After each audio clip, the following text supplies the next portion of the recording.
Senhoras e senhores, estamos começando mais um episódio do nosso podcast, o H Plus Med Tá1, e o assunto de hoje é História no Enem. Este é o nosso tema. Para isso, estamos aqui acompanhados de dois excelentíssimos professores de renome. Professor Thiago Rosante, seja bem-vindo. Salve aí, Kim. Tudo bem? Fala aí, pessoal. Professor Felipe Bertuzzo. Olá, tudo bom, Kim? Tudo ótimo, tudo ótimo. Antes da gente começar o nosso papo aí, eu sei que o Rosante, ele é fã de ministrar a história do Brasil. Sim, é isso, né?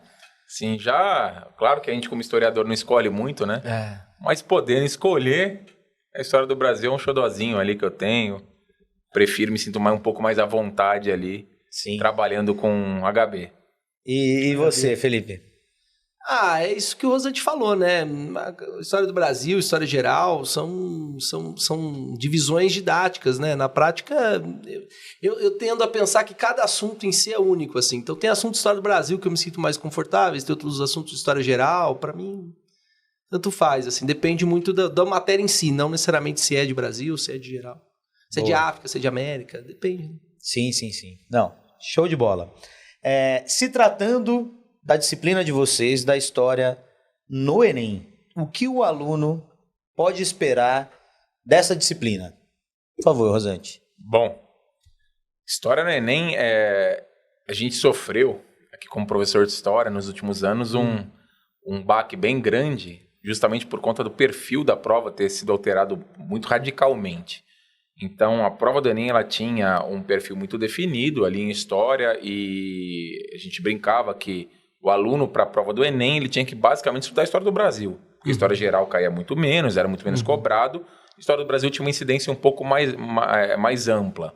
E a prova teve uma mudança, deu uma guinada aí nos últimos anos, onde não é que se inverteu, agora a gente cobra mais história geral do que história do Brasil. É que, na verdade, história passou a ter muito menos questões claras de história. Aquela coisa que o aluno olha e fala, isso é história.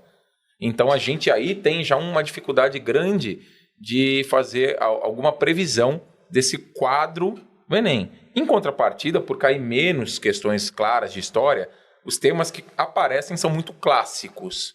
A prova se tornou uma prova muito clássica em conteúdo histórico. Então, são temas que todo aluno estudou, com certeza. Você não vai ter aquele detalhe, aquela nota de rodapé, muito dificilmente isso vai aparecer, porque o perfil de prova mudou. O que você acha? É isso, faço das minhas palavras do Rosante, perfeito. E essa questão da amplitude temática é muito forte, né? É o que você falou, alguns anos atrás a gente falaria, olha, antiguidade, Idade Média não é um tema central. Hoje é. É possível que caia. Ou seja, em certo sentido, o Enem tem se tornado um pouco mais conteudista, né? Talvez isso tenha a ver um pouco com as mudanças diretrizes do próprio Enem, né? É importante lembrar que o Enem, originalmente, ele é um exame para a averiguação da qualidade do ensino médio praticado no Brasil. Uma espécie de controle de qualidade frente ao governo Fernando Henrique Cardoso, que tinha como intuito aumentar as relações privadas de ensino. E aí você tinha que ter uma capacidade fiscalizatória para esse processo. Mas desde que ele se tornou vestibular de fato com o SISU, e se eu não me engano, em 2016, que ele deixou de ser equivalência de ensino médio, passa a ser um enseja, né? Então ele passa a se permitir ser mais conteudista, né? Trazer um pouco mais conteúdo e ser um vestibular de maior abrangência histórica, então não só ligada às aptidões mínimas em relação à história do Brasil. Então é isso, né? Hoje é um vestibular bastante amplo, muito amparado em textos, né? Não sei o que você acha, Rosante, muito amparado. E que testa habilidades que vão além do conteúdo, testa muito leitura, né? Tanto que os alunos normalmente reclamam que é um vestibular que você sai cansado. Que você tem que ler muito, mas por outro lado que cria análises que estabelecem ferramentas outras que não só conteúdo, né? Então, por exemplo, eu acho que o Enem é um vestibular que muitas vezes ele pega na verborragia, assim, ele pega no léxico. Ele utiliza palavras propositalmente de menor uso para fazer com que alunos de maior repertório consiga assinalar a alternativa correta. Então, ele faz outras habilidades que não só o conteúdo histórico serem aprendidas dentro de uma questão, né? Então, se tornou um vestibular gradativamente um pouco mais completo, né? Tenho essa impressão. O que você acha? Nessa linha, a gente percebe que a prova em história, literalmente, ganhou corpo, em apresentação textual. Então você perdeu aquelas questões mais diretas, mais de conteúdo mesmo, de simplesmente aferir conteúdo. Não, você vai ter ali uma ferramenta de um texto mais técnico, um texto de historiadores clássicos, um texto que vai exigir do aluno uma interpretação mais histórica, mais historiográfica de um documento para poder responder. E em contrapartida, em cima de temáticas mais clássicas. É aquela coisa, você vai ter ali provavelmente uma coisa falando do Império Romano, muito provavelmente. Sim. Você vai ter alguma coisa falando de Renascimento, muito provavelmente. Porque são temas que são classicões e que o Enem ganhou essa cara nos últimos anos. E em contrapartida, alguns temas que apareciam muito por uma questão de coesão com sociologia, isso muito em história do Brasil, foram aos poucos desaparecendo. Isso, temas considerados polêmicos, eles, pelo menos o relato dos alunos, foi que isso foi desaparecendo das provas e caindo mais para sociologia, interpretação de texto em si. Às vezes cai Roma, mas você interpretando consegue acertar. Sim. É isso? Eu estou entendendo certo? Eu acho que sim. E assim, por um lado, tem ali uma exigência conceitual, a questão é que talvez seja menos do que foi já em algum momento. No passado, eu costumo dizer, por exemplo, uma questão que para mim é muito claro em relação ao vestibular do Enem, eles usam muito textos acadêmicos, né? Não exatamente o texto de maior refinamento acadêmico do mundo, mas um texto acadêmico. E aí eu sempre digo que uma das informações mais preciosas num texto acadêmico que normalmente se negligencia é a referência bibliográfica, que fica embaixo do texto. Porque ali, se você vai ler um texto, cara, primeiro, ali vai estar o autor ou autora, e você pode reconhecer do curso. Aí, se você não reconhecer o autor ou autora, o título do livro, do texto, normalmente é uma indicação muito boa de qual vai ser o tema da questão. Às vezes até a data de publicação, se for um texto de época, você já consegue enquadrar. Ou seja, você consegue tirar da referência bibliográfica e depois do texto informações que muitas vezes te ajudam muito no alcance da alternativa correta. Que normalmente os alunos ignoram, né? Exato. Justamente porque a gente falou que é uma prova longa e cansativa. Isso. O cara, ele tenta buscar atalhos. E aquela coisa, quanto menos eu perder tempo lendo, mais eu ganho para fazer outras questões. Sim. Então você pega aquela questão com texto enorme, o cara já pensa, vou ter que ler rapidinho, focar, porque eu não quero ler de novo isso aqui. Se eu tiver que ler esse texto de novo, eu vou perder muito tempo. Então a gente torce sempre para ter uma prova equilibrada, porque uma prova desequilibrada também acho que perde o sentido do porquê fazer o Enem, porque aí passa a ser caiu muito um assunto só, e aí o aluno que só estudou aquilo ali se deu bem, e aí o outro que estudou tudo e com uma ampla bagagem às vezes é prejudicado porque ficou focado num tema só ou num período só, como já aconteceu no Enem, de um dado ano caírem explicitamente 3 questões de história do Brasil, acho que 7 de história geral e mais nada de história. Então, assim, foi uma coisa bizarra. Os alunos, mas cadê a história? Como já aconteceu em outro ano. Não é uniforme. Isso, como já aconteceu em outro ano. Geografia passa pela mesma coisa, ter ali menos de 10 questões claras de geografia. Então, esse perfil, essa carona ficou muito mutante nos últimos anos. E foi o que você falou, alguns temas mais polêmicos, que a história abrangia e fazia uma ponte ali com sociologia, às vezes com filosofia, deixaram de aparecer, passaram a não ser recorrentes. Então, a gente tinha algumas temáticas muito clássicas, até por conta das habilidades e competências que são colocadas para o ensino médio, que deixaram de ser cobradas, coisas do tipo a luta por direitos sociais e civis na história do Brasil, conquistas de direitos femininos, o processo racial de busca por equidade entre negros e brancos, esse tipo de coisa começou a ser menos incidente. E eram temas clássicos, todo aluno sabia que ia cair e de repente sumiu. Então ficou uma prova com um perfilzão diferente aí. Então vocês acreditam que vai ser parecido com o ano passado? O que vocês acham? O que vocês acham? Eu acredito que, nesse sentido, assim, um pouco mais metodológico da prova, acho que sim. Acho que um pouco mais parecido. Estamos passando pelo 4º ano da atual gestão, né, governamental, e que, em parte, tem a ver com essa cara que o vestibular começou a tomar. É isso, né? Total, né? Sim. Não, como é um vestibular governamental... É diretriz do governo. É isso, né? Não tem como fugir. Claro que pode ser mais, pode ser menos, mas tem uma diretriz ali. E me parece que essa questão que o Rosante falou muito bem, né, de fugir de temas polêmicos e principalmente ligados ao século XX, ou seja, que sejam muito contemporâneos, que permitam um interlace muito fácil com questões atuais. Né? Críticas, é algo né? que o Enem hoje tem um pouco mais de cuidado, né? Não levantar questões para abrir espaço para crítica. Sem muita Isso, polêmica. Exatamente. E aí muito ligado ao texto, muito ligado à interpretação e à questão da avaliação das informações textuais, né? Que é o que o Rosante disse também perfeitamente, essa questão da... Você normalmente faz uma determinada metodologia de resolução baseado em vestibulares conteudistas, né? Que é essa ideia do pular o texto, vou direto para a questão, busca as alternativas. Cara, isso no Enem pode ser um problema.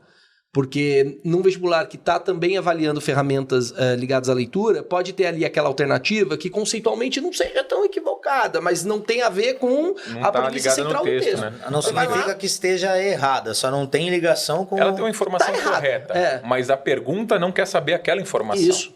Se ela não responde a pergunta, ela está errada. O texto foi apresentado de uma maneira que você tem uma outra resposta que está ligada ao texto e que, portanto, é a correta. E aí pode ter uma afirmativa que historicamente é correta, mas ela está errada em relação à pergunta que foi feita Perfeito. ou ao texto apresentado. Entendi. Não Exato. tem conexão com o texto apresentado, é isso. Exatamente. Então a dica é interpretar com não dá muita pra- atenção. Não dá para pular texto no Enem, velho. Exatamente. Não dá. Texto no Enem não dá para pular. Essa frase aí tinha que virar um quadro. É isso. E pensando... Não, pô, é o corte. Não dá, Não dá pra pular texto no Enem. Não dá. O- É isso. E pensando no primeiro dia, que é uma prova muito cansativa. São Sim. 5 horas e meia para Sim. você produzir um texto dissertativo. 45 questões de linguagens, muito texto. Sim. E aí vem a prova de ciências humanas com mais texto bastante interpretativo, assim. Então, é um dia que o aluno ele sai saturado. A gente sabe. Ele já que- vai para a prova falando, nossa, hoje eu vou... E a gente sabe que o aluno, no primeiro dia, o foco de 95% dos alunos é a redação. O foco é a redação. Acabou. A gente só não vai discutir com isso. Só ela te dá vou 1000, brigar. né? Exatamente. É Então, isso. assim, a gente sabe que no fundo, no primeiro dia, ele tem 3 provas. A redação à parte, linguagens e humanidades. Então, no segundo dia, ele tem 2 provas. Isso. Matemática e suas tecnologias e ciências exatas. No primeiro dia são 3. E a gente sabe que ele não vai gastar, normalmente, essa 1h30 para zerar a redação dele. Aliás, a estratégia de muitos alunos é exatamente dar uma queimada em língua estrangeira ali rapidinho, tentar fazer as questões de humanidades menores ali, que são mais diretas, rapidinho, para ganhar tempo para fazer a redação. Sim. Que é onde os caras se preocupam e a gente sabe que uma nota 1000 na redação abre porta em quase qualquer lugar para você. Opa! É o que a gente diz. Pensando em medicina, você tirar 900 mais te dá a oportunidade de competir. Perfeito. Se você for abaixo disso, praticamente você está fora, pensando em medicina. Não que eu não tenha visto, eu já vi gente entrar aí, o FMG com 880 mesmo. Mesmo assim, vai. Pensa 900, tá ali, 900 mais. Margem de 880 erro. tá na... Então o foco total da prova é redação, é construir um texto, 900 mais. E aí a angústia, né? Que todo ano é a mesma coisa. Qual será o polêmico tema da redação do Enem? Que tem anos que realmente é um tema muito importante de discussão social, que levanta a análise para Sim. discussão. E tem anos que você pega aí todos os especialistas, ou que se dizem especialistas em redação, que a gente conhece alguns aí que falam que são especialistas pra caramba, né? Charlatanismo na E aula. não é bem assim. E que aí, na hora, o cara sai chutando 35 temas e aí não aparece nenhum deles. Porque pô, se eu fizer um leque de 35 assuntos de história aqui com o Felipe, a gente vai acertar 10 ali. Não tem como. Não tem como errar.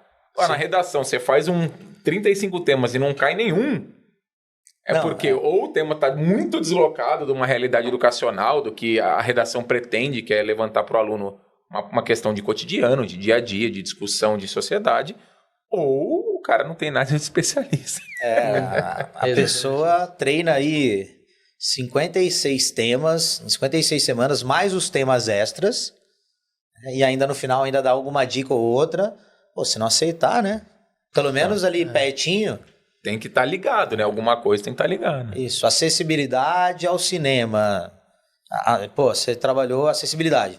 Eu acertei o tema e tal. E engraçado, eu tava gravando com o Bruno e o Pirata, a gente estava falando justamente disso. Acabou que caiu no mesmo assunto.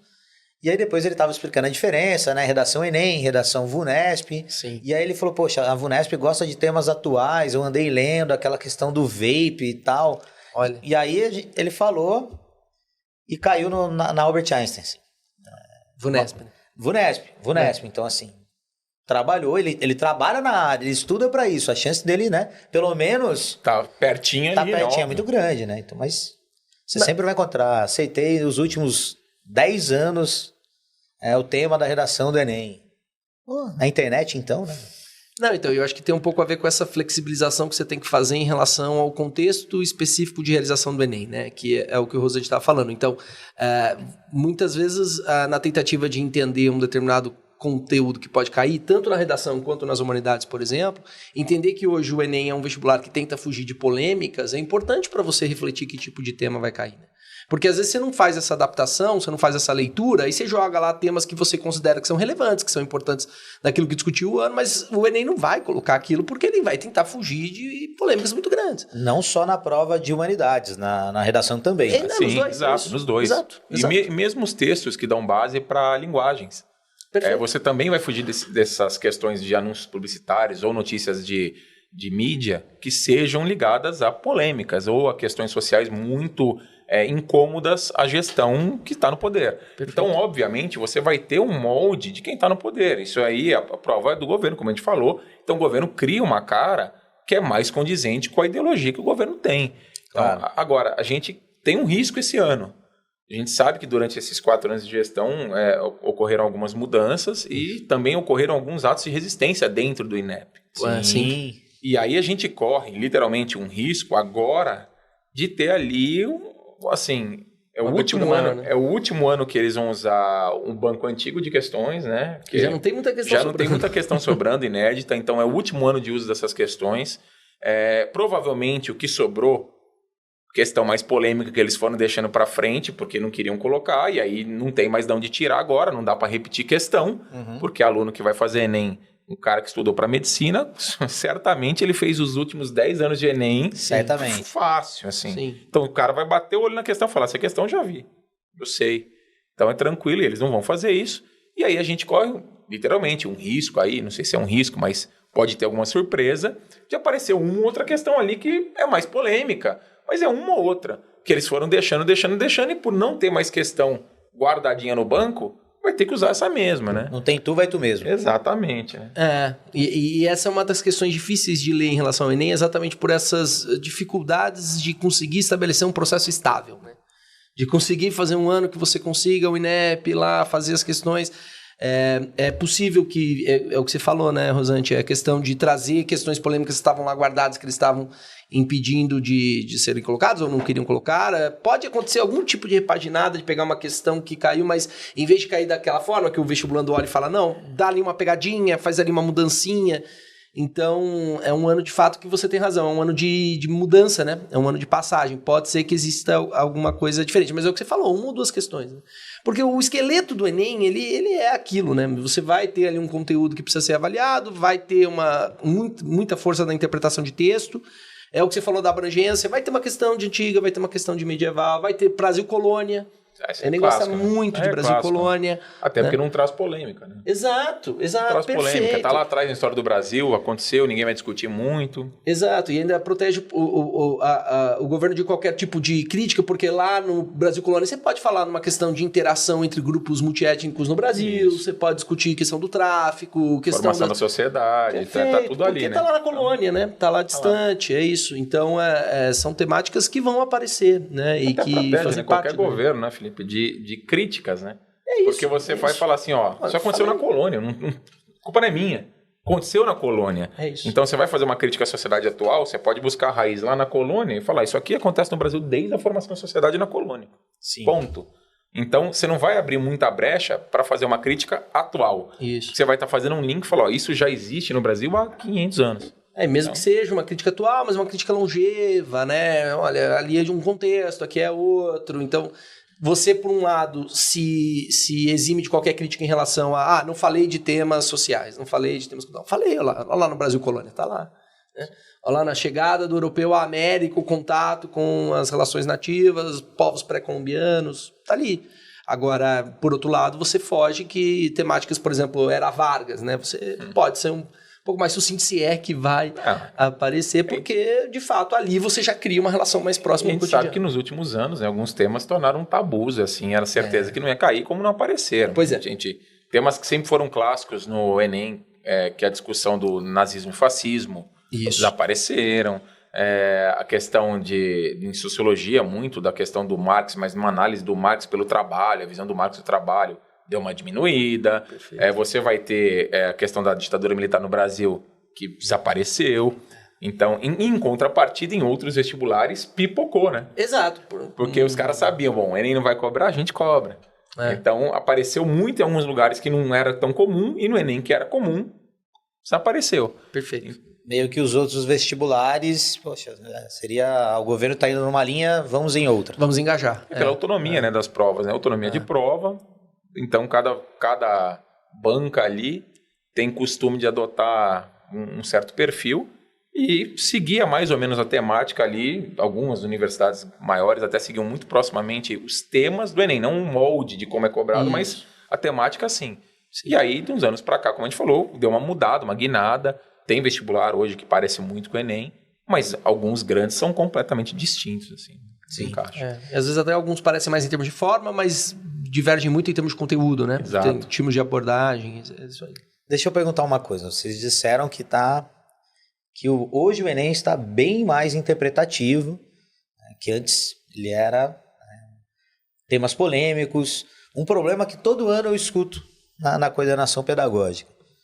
Kim, fiquei entre duas, assinalei, depois voltei e troquei de alternativa. O que vocês acham sobre isso?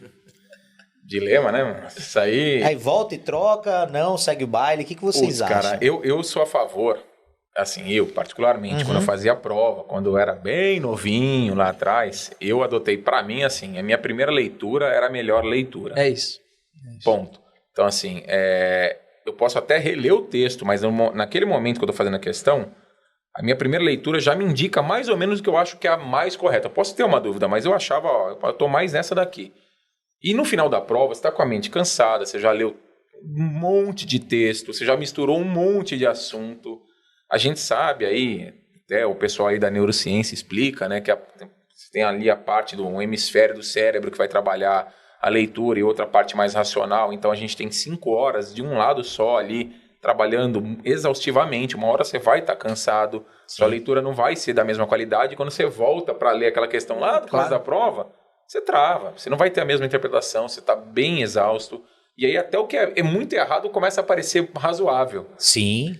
Até porque a questão torna-se contraditória exatamente porque começamos argumentando que o Enem é um vestibular exaustivo, talvez seja um dos mais exaustivos.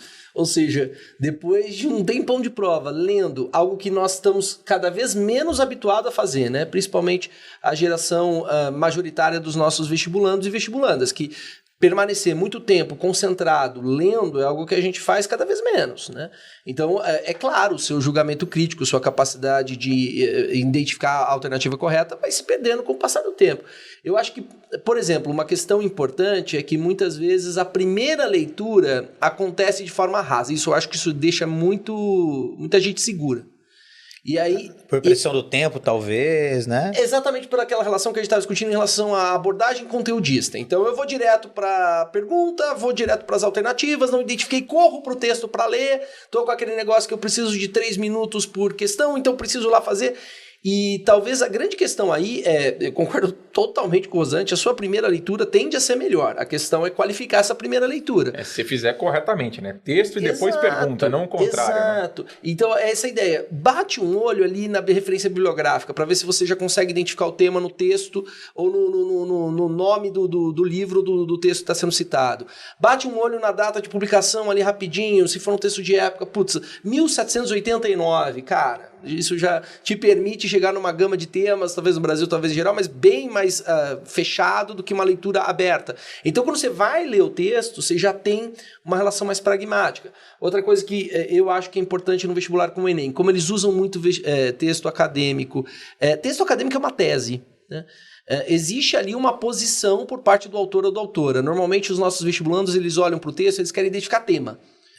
Identifiquei o tema, beleza, vou lá fazer a questão. Não é. O tema é uma parte do processo. A segunda parte é identificar se há uma tese sendo defendida, ou seja, se aquele autor ou autora está tentando me convencer de algo relativo àquele tema, há uma argumentação. E normalmente a alternativa é a argumentação. Então você já lê um texto, tá, do que essa pessoa está querendo me convencer? Você já vai buscar ali uma afirmação um pouco mais contundente no texto, você já vai buscar o que eu acho maravilhoso quando tem um mais, porém, todavia, né? Uma quebra de ideias. Por quê? Normalmente o texto começa construindo uma ideia, quebra significa que a tese central vai vir a par. Ou seja, isso acontece muito também na biologia. Perfeito. Porque isso é acadêmico, né? No fundo, isso é uma leitura instrumental acadêmica. O texto vem falando de A... E aí a pergunta é sobre B. Mas normalmente o especialista, quando vai escrever, né? Ele não vai copiar algum trabalho. Ele vai pegar uma referência e fazer um acréscimo do que ele acha relevante. Sim. Perfeito. E aí que vem esse mais. Tô falando do A, mudei pro B, porque na verdade não mudei, mas eu tô dando um outro ponto de vista aqui depois do A. E na alternativa, obviamente, tem alguma coisa relacionada ao A. Isso, exato. Não, e o pior é que nas questões, muitas vezes a questão traz ali... Ele está falando, olha, é um artigo de opinião, não é uma manchete de jornal, é um artigo de opinião, um texto acadêmico. Isso. Então, às vezes, na resposta, ele não está preocupado com o tema, tanto que muitas vezes na pergunta ele te apresenta o tema. Segundo o texto acima, referente ao período tal da história.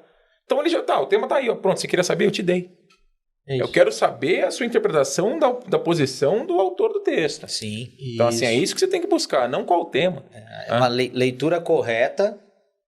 É a melhor via. E sem trocar a alternativa. Assinalou, bola pra frente. Bola pra frente. Até porque se você voltar, você já volta querendo trocar. Só vai justificar pro seu cérebro por que você quer trocar. Não, e tem, sei lá, aquelas questões probabilísticas que falam que é melhor você trocar depois porque você diminui de, sei lá, 33 para 66%.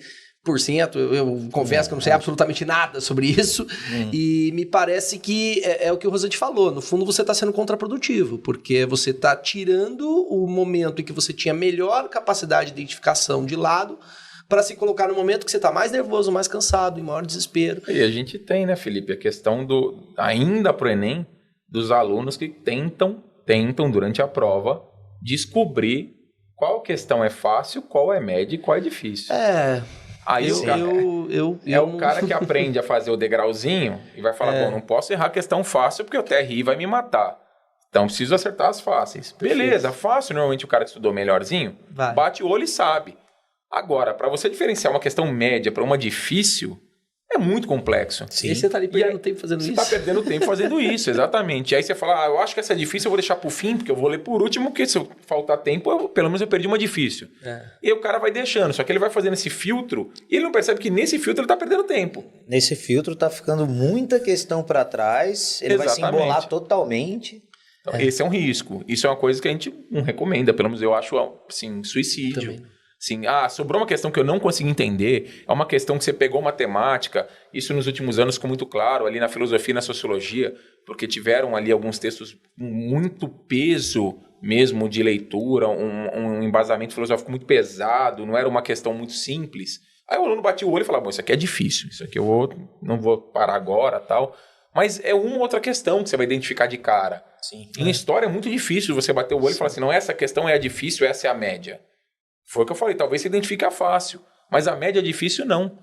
Então, essa loucura que muito aluno quer, fazer quase que uma projeção de prova perfeita de acordo com o TRI, e o cara fala, não vou errar nenhuma fácil. Ele vira especialista em prova, e não no assunto que está na prova. Exatamente. É uma falsa separação entre avaliar a prova. Olha, isto é fácil, isto é médio.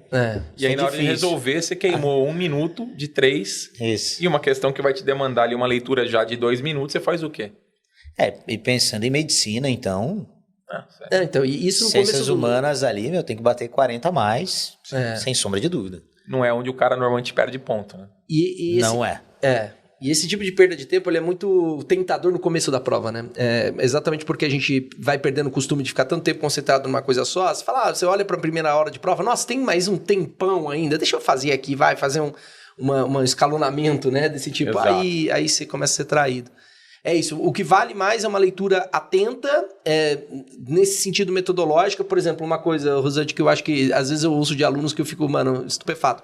O pessoal tem toque de escrever na prova. Não, é o contrário, é isso. Quer rabiscar a prova, né? Rabisque a prova. Aquela caneta preta é sua aliada, assim, num nível absurdo. Porque se você está identificando qual é o argumento central dentro de um texto, mano, identificou ali uma frase contundente que pode ser o argumento, risca aquele negócio, põe um outdoor ali, assim, fala, achei.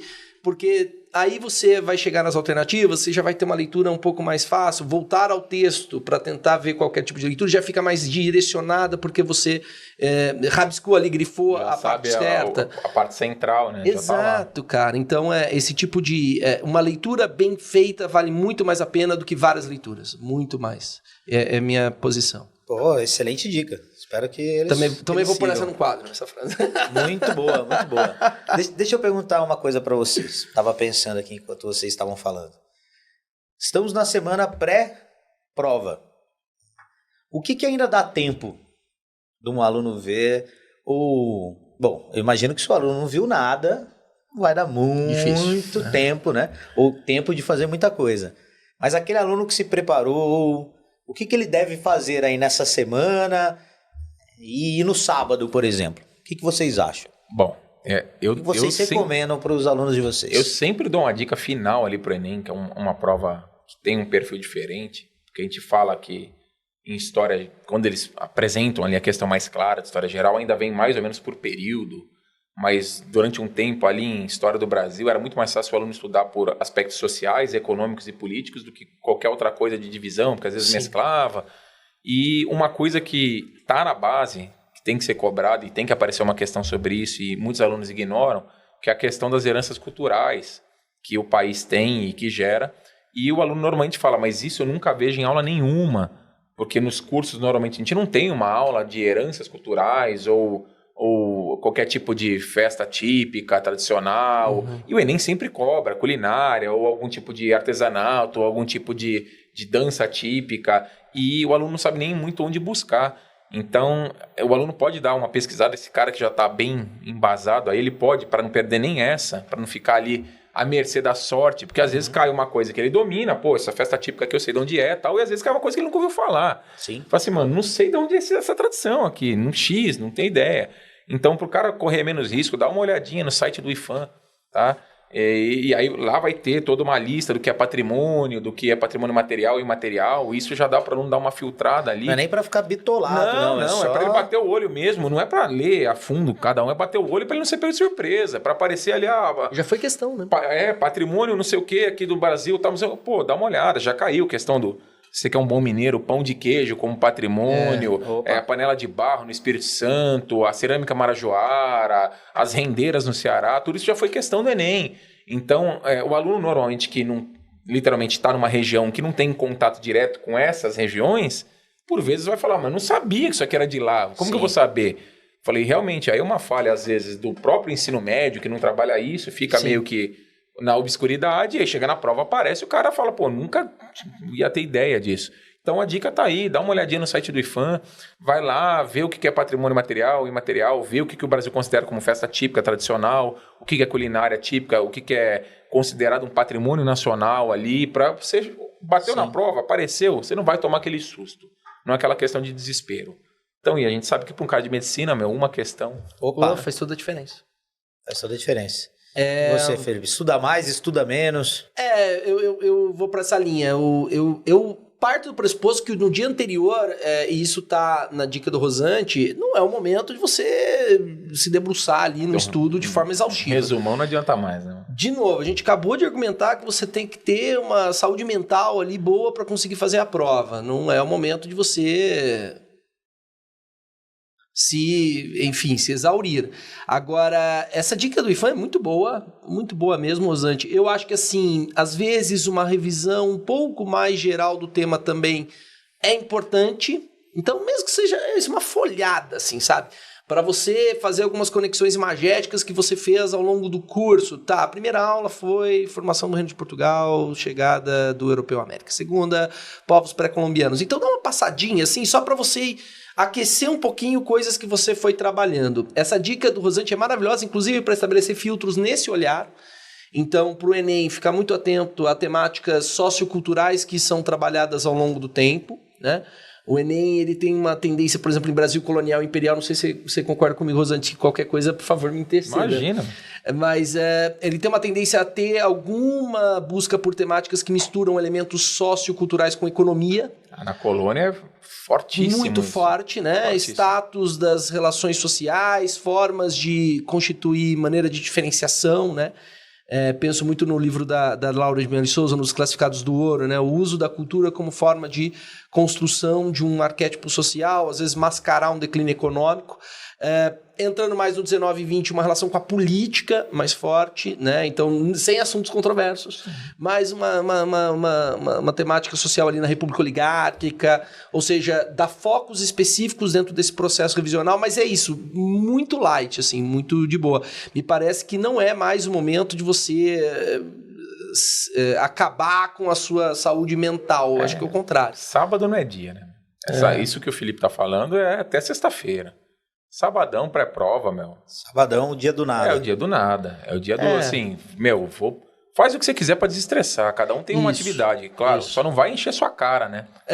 Não vai prejudicar. Não, aí não, né? Mas assim, você quer ir meditar no parque, ou você quer ir, sei lá, vou jogar um futebol de manhã, ou quer ir ao cinema, ou quer passar o dia maratonando série, velho. Não é o estudo do sábado que vai mudar a sua nota do Enem. Você quer estudar, bate ali até a sexta-feira, à noite. No sabadão é a hora que você vai dar uma relaxada pra prova. Poupar energia, né? Pra gente é fácil falar, né? A gente tá aqui desse lado, não vai estar lá na carteira fazendo a prova e tal, mas é o que o aluno tem que se conscientizar, porque às vezes a leitura nervosa ou a leitura calma da prova, a questão continua sendo a mesma. Isso. Sempre brinco, falo, se você é nervoso ou você calmo, muda a prova? Não muda. Vai mudar a questão? A questão vai ficar com pena de você falar que tá nervoso, vou dar uma aliviada. Não vai. Então, meu amigo, é melhor você ficar calma. Exatamente, meu. Assim, até nos momentos de extrema pressão ali, a calma vai te ajudar. Opa. Você nervoso, você pega... A gente sabe que aluno nesse momento, ele tá realmente com uma carga emocional muito grande, porque ele se preparou para aquela prova, e aí muitos jogam ali aquela coisa de meu ano tá aqui, eu não posso perder isso, porque é o meu ano dedicado aqui, nesse dia. E aí a gente sabe que tem muito aluno que já tem o psicológico que está um pouco mais fragilizado e que abre a prova. E às vezes dá azar de pegar a primeira questão, uma questão que ele não se sente muito bem. E isso dá uma balada. Já dá. O cara, primeira questão, putz, já fiquei enroscado. Aí sabe, aquele emocional já, que merda, a primeira, não era para ser assim e tal. Sim. E aí já me abala, mas você tem 90 questões, né? Assim...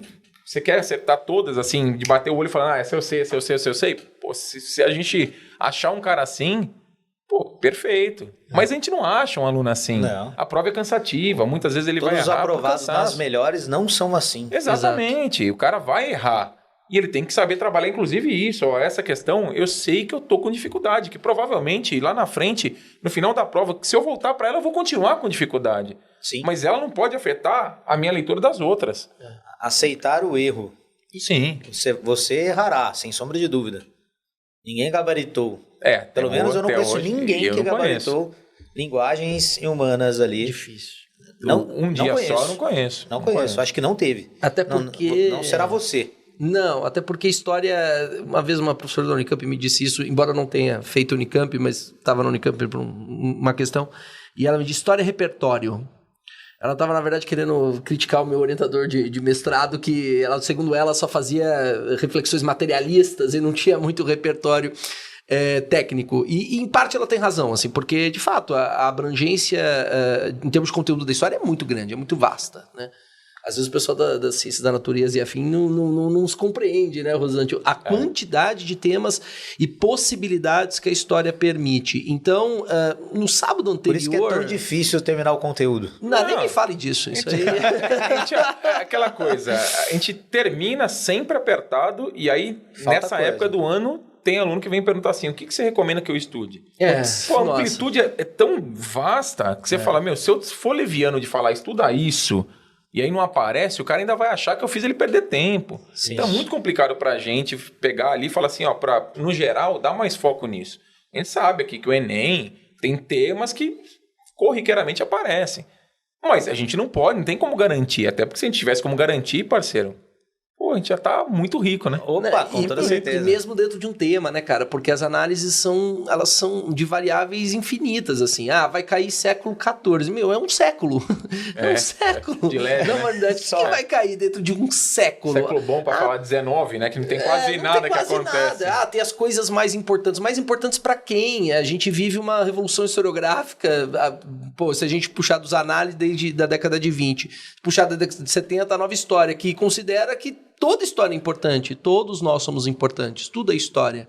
Né? Então, e o Enem é um vestibular que por muito tempo fez muito bem isso, né? De tratar a história das minorias, de tratar a história daqueles que não são a condição macro-histórica normalmente, né? Os grandes líderes, né? O vencedor, né? Do ponto de vista material, mas é isso. Nem o positivismo, né? Nem o grande líder, o grande presidente. Não, a história está nas pessoas comuns, está na formação social e nas manifestações populares, por exemplo, né? Como você citou do IFAM. Então, me parece que o repertório é algo que você vai constituindo com o passar do tempo. Me parece que sábado é um excelente dia para você seguir a premissa platônica, corpo e mente. Né? Me parece que o processo industrial tende a nos levar a uma ansiedade perpétua e contínua, e formas de aliviar a ansiedade me parecem ótimas. Então, mesmo que você não tenha hábitos físicos, você não vai fazer uma sessão de crossfit. Né? Se você não pratica crossfit... Não vai inventar nada. Agora né? eu vou... Você não vai inventar nada no sábado, né? Não é a hora de se fazer a primeira vez de nada. Exato. No sábado não é a hora. Sim. Mas uma caminhada leve, uma atividade que te distraia, que tire um pouco a sua ansiedade é importante, cara. É importantíssimo. E é isso. Acho que junto com isso, a temática que você construiu ao longo do ano, ter confiança que você seguir um caminho que você... E o caminho das pessoas são diferentes, não se segue o mesmo caminho, mas você seguiu um caminho, você estudou, e você agora está no momento ali de uma lapidação. Eu achei a dica do IFAM maravilhosa, a dica de dar uma revisadinha rápida ali, só nas aulas, para você dar uma relação imagética, e é isso. E não só poupar energia, mas concentrar suas energias, né? Gasta um pouquinho com atividades que façam você dormir bem. É um dia que você tem que dormir bem, sábado pro domingo. Você tem que acordar bem, você tem que tomar um café da manhã legal, né? Você tem que... Eu acho que mandadinha no quarteirão durante o dia é bom, no próprio domingo antes da prova. A despertada, né? Não. Liberar um pouquinho de endorfina, bom, cara, né? É bom, exatamente. É maravilhosa, né? Endorfina. Maravilhosa. Dá uma despertada. O cara chegar na prova já ligadão, um amigo né? biólogo uma vez me disse isso, que endorfina é algo maravilhoso. Não sei qual foi. E aí, ir pra prova com tranquilidade, cara, é incrível, assim, parece uma coisa, um chavão, mas os chavões talvez existem por um motivo. Vai pra prova com antecedência, né? O Enem, cara, enfim, vai virar meme, né? Não vai virar meme, vai virar vídeo no YouTube. Vai dar um Indiana Jones embaixo do portão ali. Se você demora 40 minutos, saia 2 horas antes. Óbvio. Mas pra que você vai chegar em cima da hora? O que você tá ganhando com isso? Exato. O que você vai estar fazendo antes da prova no seu dia que é tão relevante a ponto de você sair com o horário apertado? Exato. A gente acabou de falar que você projetou o ano para aquele dia. Isso. E você vai naquele dia projetar alguma coisa encavalada no mesmo horário? Isso. Tem sentido, mano. Então tem lógica. Chegar antes, tá aí. Normalmente tem situações, por exemplo, que o cara tem alguns compromissos inadiáveis. A gente sabe que tem pessoas aí que têm exceções e que, fica complicado. Tudo bem, mas são raras exceções. Raras exceções. No senso comum, a prova é no domingo. Você vai chegar lá, você vai com calma, chega um pouco antes, se alimenta, leva seu lanchinho. Chega calma. Ali, vai trocando ideia com evita o estresse, claro. Até vai tirando um pouco da tensão, né? Isso. Também é isso. Quando você vai direto e você não para, você acaba alimentando uma tensão que vai acabar aparecendo na prova. Então é bom criar esses momentos de escape. Chega ali, vai mentalizando, conversando com os colegas, com aquele amigo que você acabou de fazer, não tem problema. Exatamente. Vai distraindo. Fica zen, fala de qualquer coisa, né? Amenidades. É isso. Até porque, voltando um pouquinho para a questão do conteúdo, é isso, né? A história ela é muito abrangente, mesmo que... Por exemplo, o Rosante estava falando de temas controversos, né? Vamos lá, sobrou uma questão ali no banco que é sobre reabertura política no Brasil. Vai cair uma análise política sobre a eleição do Tancredo, ou vai sair uma charge fazendo alusão ao movimento Direta Já. As fontes históricas também são muito plurais. Enormes. E você vai ter que lidar com gráficos, você vai ter que lidar com imagens, você vai ter com diferentes tipos de imagem, quadros, charges. Uma questão, por exemplo, uma dica que eu não posso deixar passar. A imagem, por exemplo, comete-se um erro conceitual na análise historiográfica, que é achar que a imagem é meramente ilustrativa. O que isso quer dizer muitas vezes na análise? Confunde-se o tema da imagem com a imagem em si. Do tipo, ter um quadro mostrando, por exemplo, o processo de, sei lá, o grito da independência no Brasil. Né? Mais importante do que a temática em si, numa análise historiográfica, é olhar quando aquele quadro foi feito. Processo, né? Exato, porque por que ele é daquele jeito? A questão não vai discutir o tema. Aquilo não é uma mera... A gente está acostumado isso com livro didático, né? A gente tem um pouco de vício disso vindo do ensino médio e fundamental. Tem ali a liberdade guiando o povo, ilustrando o capítulo de Revolução Francesa, né? Então, se caiu a liberdade guiando o povo, é sobre a Revolução Francesa. E o quadro não é... Ele fala de ideais da Revolução Francesa, retrata idealisticamente a Revolução Francesa, mas ele é de 1830. Ele está tentando refazer um ideal nacionalista ali na constituição de uma nova revolução para derrubar Carlos X. Então, entender que um determinado tipo de produto histórico é realizado num contexto para um objetivo. Não só o que ele retrata, mas o porquê ele foi feito. Por que está se fazendo um quadro sobre o grito da independência no Brasil no segundo reinado? Né? E aí, porque ali existe uma tentativa de construção de um ideal nacionalista que precisa dessa idealização do passado, né? Eu acho muito legal que em Brasil, em geral, realmente é louvável o cara que fala, eu acho que vai cair isso e acerta, porque total admiração. O período de história geral, os alunos normalmente vêm falar assim, os professores de geral correm mais, o cara dá 5.000 anos de história, o cara de Brasil dá 500. Quem que vai correr mais? O cara começa lá em pré-história, quem vai correr mais, né? Óbvio que ele vai correr mais. E aí é óbvio que essa chance de iconografia em história geral é absurdamente extensa. Perfeito. Em história do Brasil, você vai ter ali autores que são quase clássicos já em alguns períodos. Quando você vai falar de Brasil Colônia, é muito comum aparecer ali, um Franz Post, para falar de cana-de-açúcar. Beleza. Vai um desenho do engenho e tal. Tranquilo. Aí você vai ver ali, Brasil, período joanino e primeiro reinado, independência, Debré. Então vai aparecer uma iconografia de Debré. Se tiver a questão iconográfica, muito provavelmente vai ser um quadro ali, mostrando a sociedade. Debré, que era um grande intérprete da sociedade de época.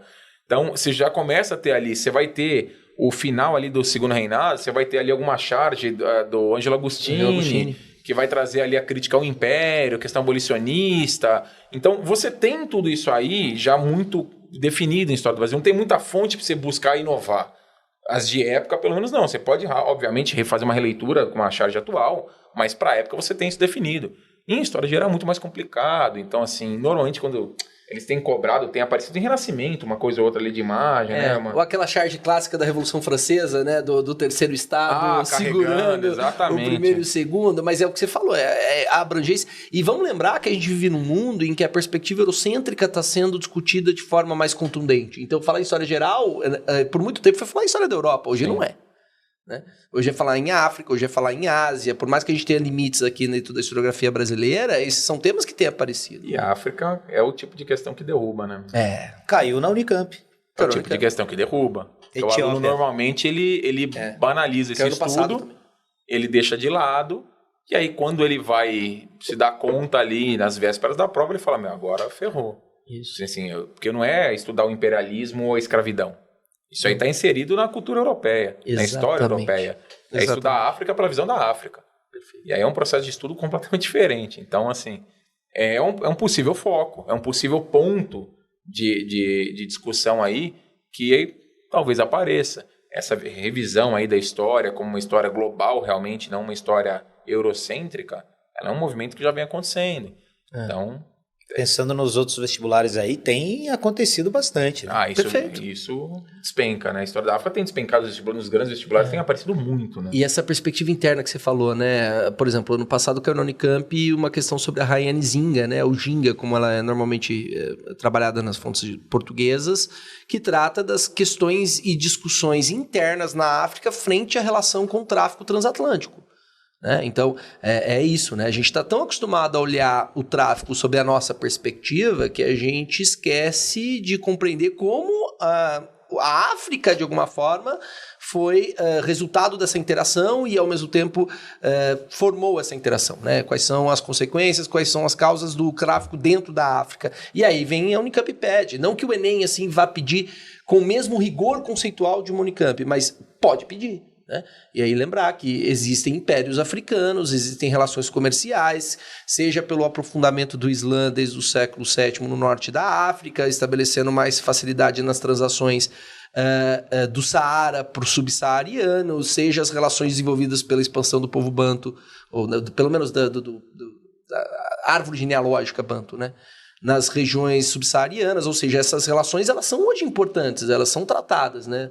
E são temas possíveis, exatamente porque, por um lado, é aquilo que a gente volta àquilo, né? Porque, por um lado, trata de uma temática que é contemporânea, mas, por outro lado, olha, não tô fugindo de polêmica aqui. Fugindo do foco mais polêmico. Mas olha como eu tratei a África, né? Olha como eu não ignorei esse assunto.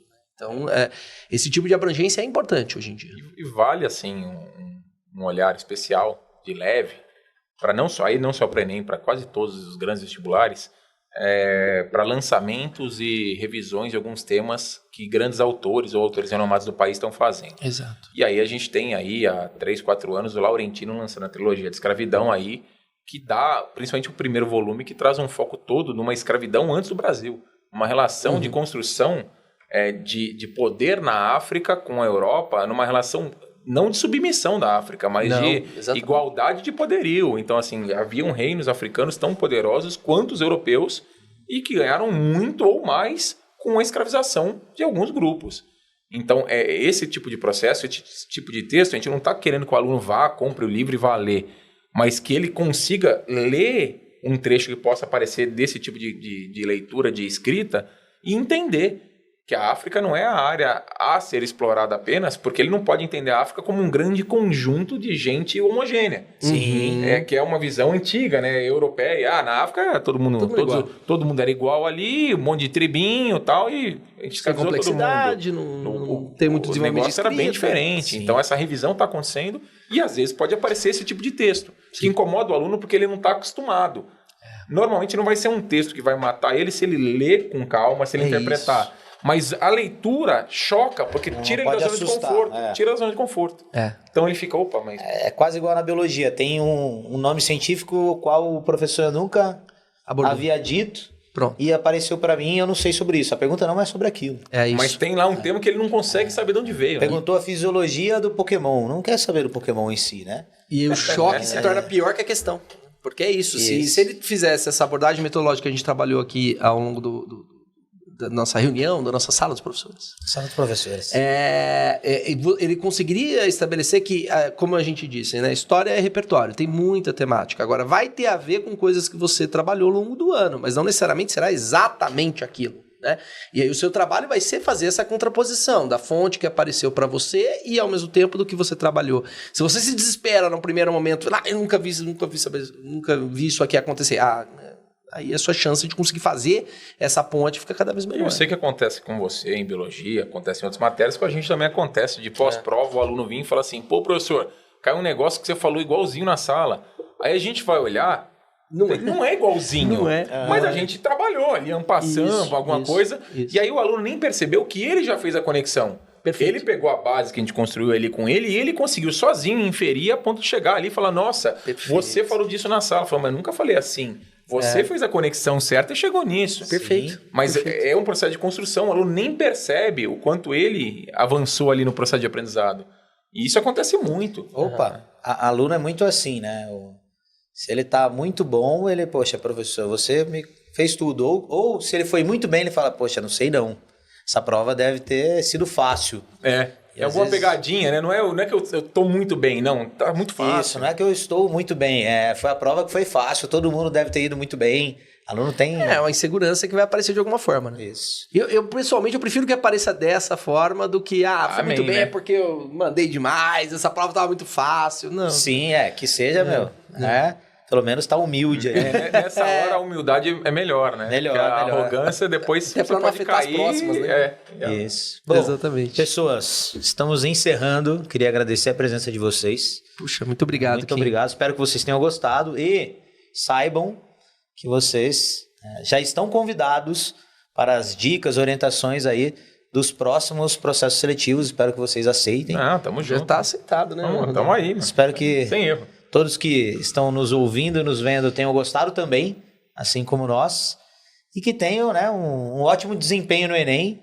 Pode mandar o feedback. Poxa, arrebentei, isso que você falou, Rosante, isso que você falou, Felipe, caiu, enfim. Legal. Fiquei mais tranquilo por ouvir vocês e etc. Era isso. Queria agradecer. Acima de tudo, torcer para um aluno encontrar uma prova equilibrada, né? Uma prova bem feita. Perfeito. Que é o que vale. É uma prova que dê condição para ele realmente pôr em prática tudo que ele estudou e se esforçou para construir ali, que ele possa, no dia do Enem, não ter nenhum tipo de questão mal formulada ou impossível de se responder ou nota de rodapé, que ele encontre uma prova equilibrada.